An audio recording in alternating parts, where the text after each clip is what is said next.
ಶಾಲೆ ಮುಗಿಸಿ ಮನೆಗೆ ಮರಳುತ್ತಿದ್ದ 3 ವಿದ್ಯಾರ್ಥಿಗಳನ್ನು ಬಲಿ ಪಡೆದ ಮದ್ಯಪಾನಿ ಚಾಲಕನ ಅತಿ ವೇಗದ ಕಾರು. ತಿರುವರೂರು ಜಿಲ್ಲೆಯ ಮನ್ನಾರ್ಗುಡಿ ಬಳಿ ಗುರುವಾರ ಸಂಜೆ ವೇಗವಾಗಿ ಬಂದ ಕಾರೊಂದು ಶಾಲೆ ಮುಗಿಸಿ ನಡೆದುಕೊಂಡು ಹೋಗುತ್ತಿದ್ದ 3 ವಿದ್ಯಾರ್ಥಿಗಳಿಗೆ ಡಿಕ್ಕಿ ಹೊಡೆದ ಪರಿಣಾಮ ಅವರು ಸ್ಥಳದಲ್ಲೇ ಮೃತಪಟ್ಟಿದ್ದಾರೆ. ಯೋಗೇಶ್ವರನ್, ರಚಿತ್ ಮತ್ತು ರಾಜಮುರಳಿ ಎಂದು ಗುರುತಿಸಲಾದ 12 ವರ್ಷದ ಬಾಲಕರು ಕರೆಕೊಟ್ಟೈ ಸರ್ಕಾರಿ ಹೈಯರ್ ಸೆಕೆಂಡರಿ ಶಾಲೆಯ ವಿದ್ಯಾರ್ಥಿಗಳಾಗಿದ್ದರು.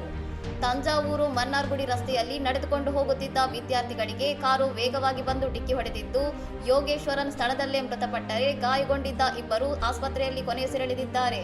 ಘಟನೆಯ ನಂತರ ವಡವೂರು ಪೊಲೀಸರು ಪ್ರಕರಣ ದಾಖಲಿಸಿಕೊಂಡು ಕಾರು ಚಾಲಕ ಕೂತನಲ್ಲೂರಿನ ಕೆ ಉಲಗನಾಥನ್ ಎಂಬಾತನನ್ನು ಬಂಧಿಸಿದ್ದಾರೆ. ಪ್ರಾಥಮಿಕ ವಿಚಾರಣೆಯಲ್ಲಿ ಚಾಲಕ ಉಲಗನಾಥನ್ ಮದ್ಯದ ಪ್ರಭಾವದಲ್ಲಿದ್ದುದು ದೃಢಪಟ್ಟಿದ್ದು, ನಿರ್ಲಕ್ಷ್ಯ ಮತ್ತು ಮದ್ಯಪಾನ ಮಾಡಿ ವಾಹನ ಚಲಾಯಿಸಿದ ಆರೋಪದ ಮೇಲೆ ಆತನ ವಿರುದ್ಧ ಕಠಿಣ ಕ್ರಮಕ್ಕೆ ಸಿದ್ಧತೆ ನಡೆದಿದೆ. ಶಾಲೆ ಮುಗಿಸಿ ಸಂತೋಷದಿಂದ ಮನೆಗೆ ಮರಳುತ್ತಿದ್ದ 3 ಕಿರಿಯ ವಿದ್ಯಾರ್ಥಿಗಳ ಅಕಾಲಿಕ ಸಾವು ಇಡೀ ಗ್ರಾಮವನ್ನೇ ಶೋಕಸಾಗರದಲ್ಲಿ ಮುಳುಗಿಸಿದೆ. ಇನ್ನಷ್ಟು ಸುದ್ದಿಗಳಿಗಾಗಿ ನೋಡ್ತಾ ಇರಿ ಸೌರಂ ಟಿವಿ.